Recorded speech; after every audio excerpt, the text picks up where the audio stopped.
في بلاد كتير في عادات غريبة، بس أفغانستان في عادة محدش بيصدق إنها لسه موجودة لحد النهاردة.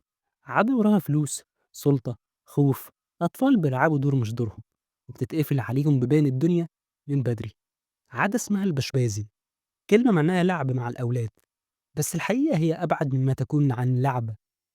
قبل ما نفهم القصة لازم نفهم البلد. أفغانستان أرض، جبال، قبائل، حروب، نفوذ، وتقاليد قديمة متجذرة. في وسط الاضطرابات دي بتظهر عادات غريبة واللي بتعيش رغم السنين.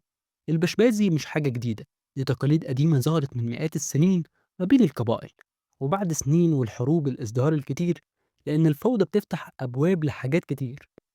البشبازي ببساطة أطفال صغار غالبا فقراء أو أيتام، بيتم اختيارهم وتدريبهم عشان يرقصوا في حفلات للرجال أصحاب النفوذ، قادة قبائل، تجار سلاح، أو قادة ميليشيات. الولد بيتحط في لبس ملون ويرقص ويسهر ويتصور، ويبقى زي حتة الزينة، زينة بشرية، عشان يثبت إنه عشان يقدر يثبت للي بيملكه إنه راجل كبير ونفوذه واسع. لو سألت نفسك ليه العادة دي لسه موجودة، لأنها مربحة. في ناس بتكسب منها وناس بتتغاضى عنها.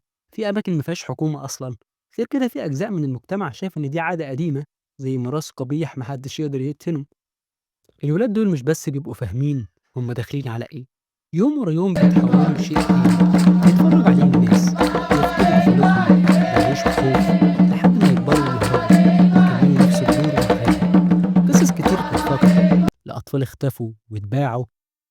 لما طالبان حكمت زمان منعت الظاهرة بقسوة، ولما النظام وقع العادة رجعت زي ما كانت، ولما رجعوها تاني بدأت تظهر وتختفي تدريجيا، لكن مش بالكامل. العادة بقت تحت الأرض، صعب تموت.